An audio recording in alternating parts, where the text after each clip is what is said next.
campanha para a manutenção do nosso grupo. Participe acessando nosso site. Olá, meus irmãos, sejam bem-vindos ao nosso canal do Grupo Espírita Francisco Xavier. Estamos aqui mais uma vez para trabalharmos as lições do Evangelho segundo o Espiritismo. E vamos abrindo o Evangelho neste capítulo 16, Não se pode servir a Deus e a Mamon, no item 14, Desprendimento dos bens terrenos. Então vamos fazer a leitura e depois alguns comentários. Começa assim.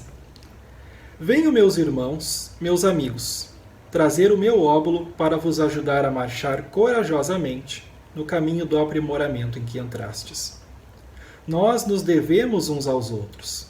Não é senão por uma união sincera e fraternal entre espíritos e encarnados que a regeneração será possível. Vosso amor aos bens terrestres é um dos mais fortes entraves ao vosso adiantamento moral e espiritual.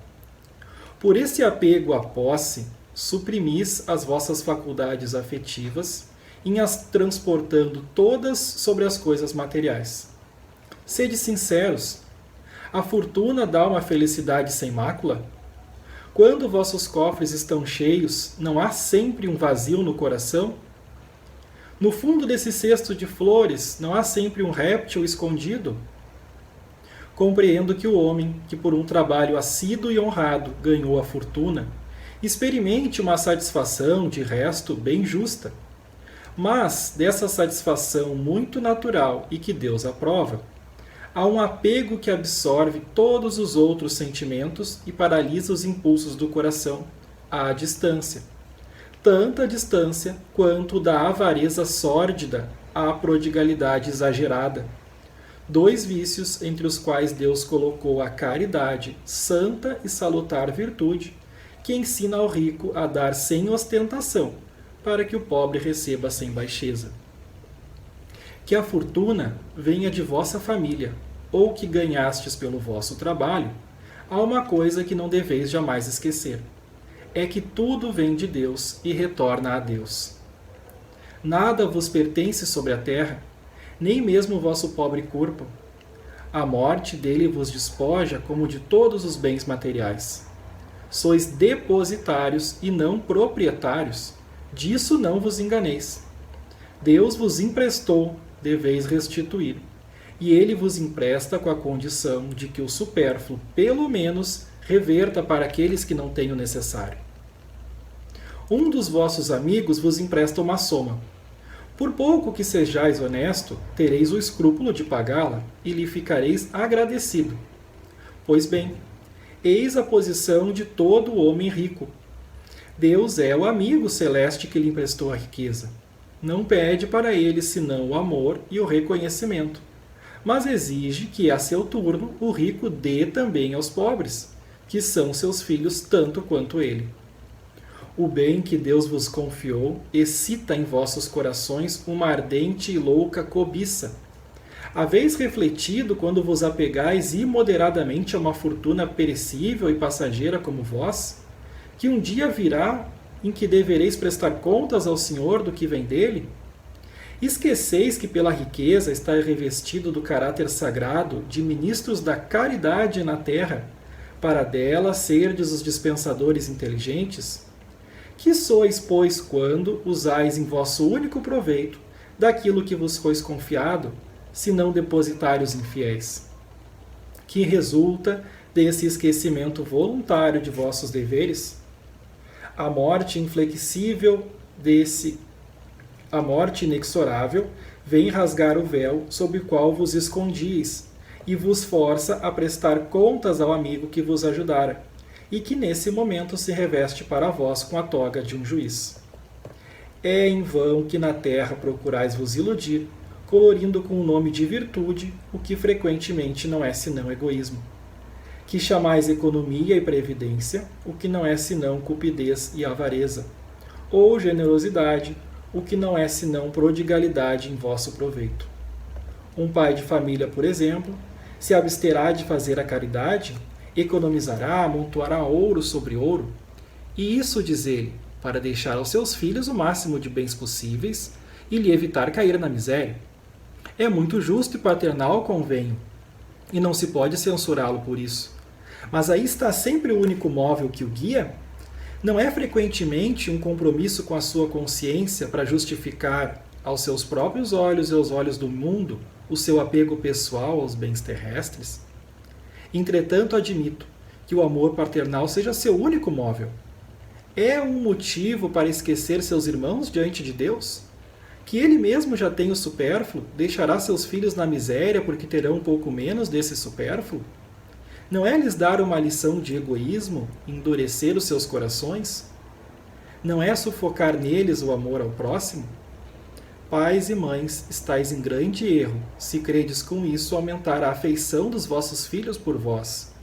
Em lhes ensinando a ser egoístas para com os outros, os ensinais a sê-los para convosco mesmos. E essa mensagem ainda continua, ela é bem longa, mas nós vamos parando por aqui. É uma mensagem do espírito Lacordaire, foi dada em Constantina em 1863. Mas nós já temos um bom assunto, uma boa quantidade de temas colocados pelos espíritos para que a gente possa refletir sobre. E a primeira reflexão que nos vem ao falarmos desse apego aos bens terrenos é, antes de tudo, nós pensarmos o que nós realmente somos. Porque antes de tudo, e nós aqui na doutrina espírita, isso se torna tão claro, tão colocado de uma maneira tão direta, que nós somos, antes de tudo, espíritos. Espíritos que estamos encarnados aqui nesse plano terreno para uma série de objetivos. E esses nossos objetivos são conhecer, antes de tudo, eles necessitam que nós passemos a conhecer a nós mesmos, que nós busquemos saber quais são as nossas virtudes, os nossos vícios, e nós nos aperfeiçoemos. Então esse é o nosso primeiro objetivo. Para que então nós possamos pensar qual que é a função dos bens terrenos nesse trabalho, que é a nossa finalidade aqui, o nosso aprimoramento como espíritos. Porque, compreendendo assim, os bens, eles passam a ficar de uma maneira mais clara para nós, como ferramentas que são. Ferramentas que vão servir naturalmente para que nós melhoremos o nosso bem-estar, para que nós possamos juntar aquilo que nos é necessário, aquilo que nós precisamos, para que nós possamos ter mesmo a recompensa de um trabalho bem feito, do esforço que nós temos, de investimento que fazemos. Porque os bens terrenos, eles têm diversas funções. Quando nós falamos em bens terrenos, muitas vezes, o primeiro olhar que vem é que, é algo ruim, Estar com bem terreno pode ser algo ruim. Mas nós sabemos que não é assim. Os bens terrenos podem ser usados das mais belas formas, e assim o são. Mas o nosso olhar é o que vai fazer a diferença. O primeiro grande esforço a fazer, aquele que se lida com os bens terrenos, com o dinheiro, que seja, com os mais diversos bens, é não se deixar iludir.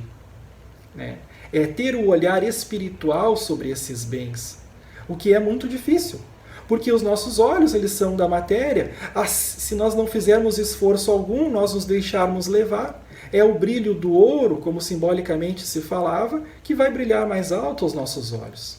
Então é necessário, por isso mesmo, que nós voltemos atrás, compreendemos quem realmente somos, o que fazemos nesse plano, para conseguirmos dar aos bens terrenos o seu verdadeiro valor.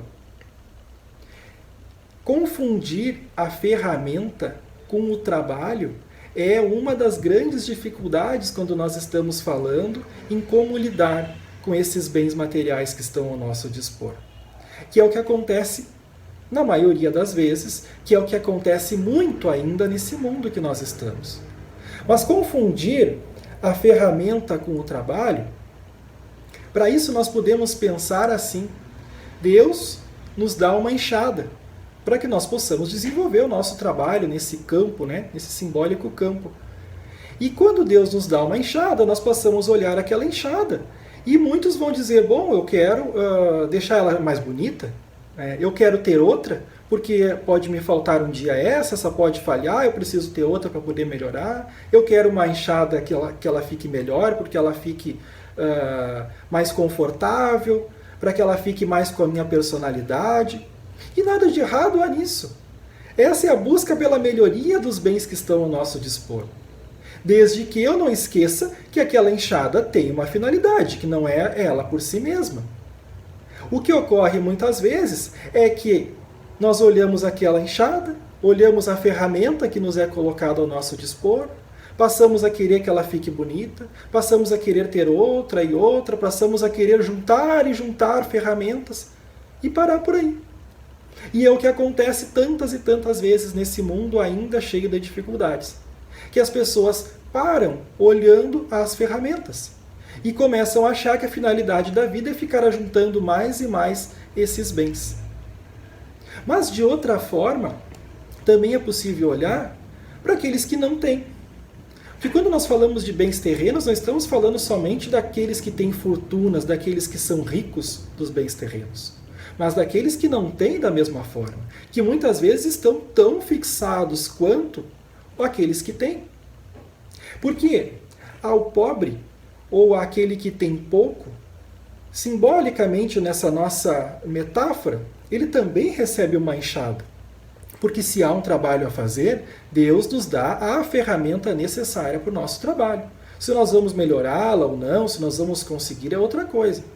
Mas tem uns que então recebem essa enxada e não conseguem outras melhores. Não tem condições, o seu caminho nesse momento é mais difícil, tem outras coisas para cuidar, outras questões, e tem que lidar com aquela ferramenta que tem. Só que nesse trabalho, então, o que acontece muitas vezes é que o trabalhador fica fixado naqueles que têm, fixado naquilo que ele não possui, lamentando a ferramenta que tem, lamentando os bens que foram colocados ao seu dispor, porque são poucos, porque não servem, porque não têm utilidade, porque deveria ser diferente. Se esquecendo mais uma vez de que tudo que nós recebemos vem de Deus e vem como um instrumento para o trabalho. Se nós recebemos um instrumento mais simples aos olhos da matéria, é porque esse é o instrumento que nós devemos receber.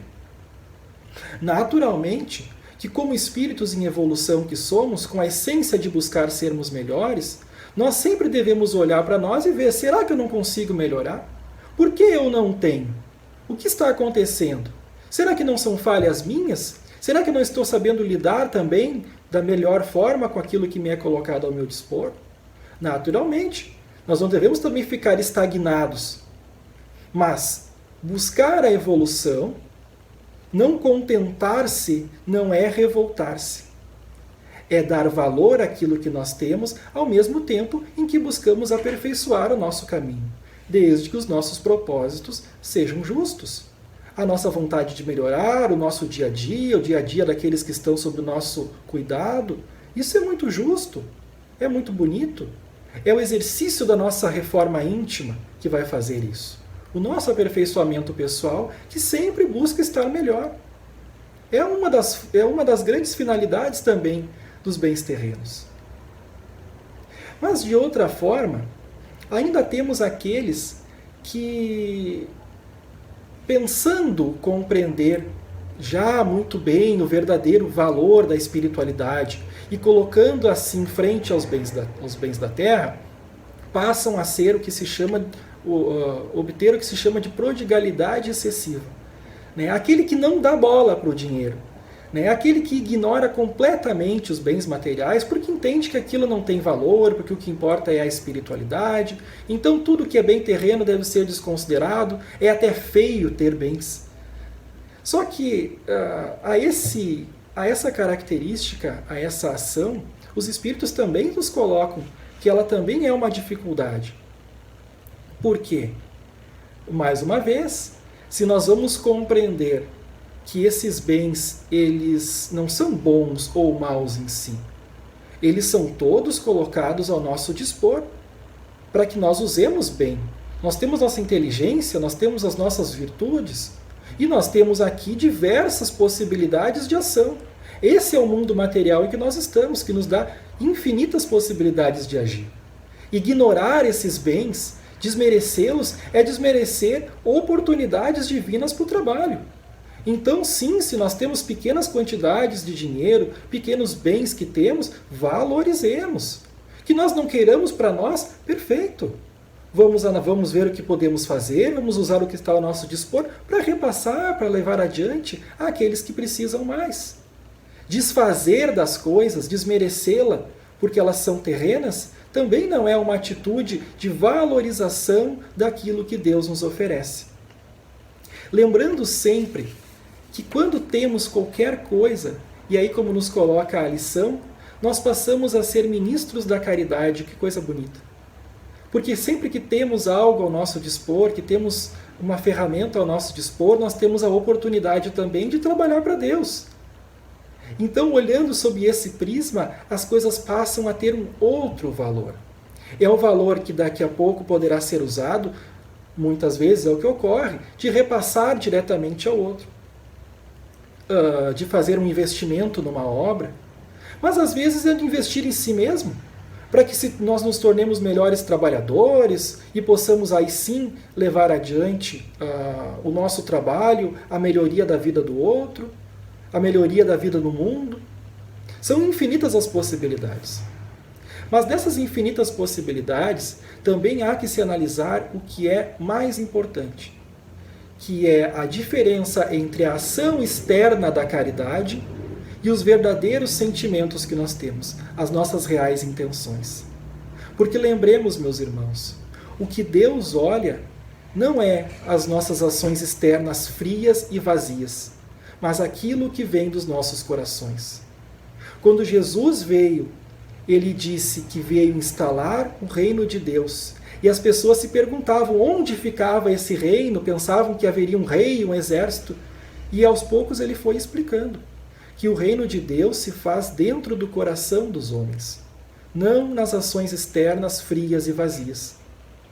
Antes, nós façamos uma ação externa, pensando em como ela vai atingir a vida do próximo, em como ela pode ser melhor para aquele a quem eu estou doando, do que eu dê fortunas e sequer saiba para que serve, sequer olhe, simplesmente querendo ser visto aos olhos dos homens.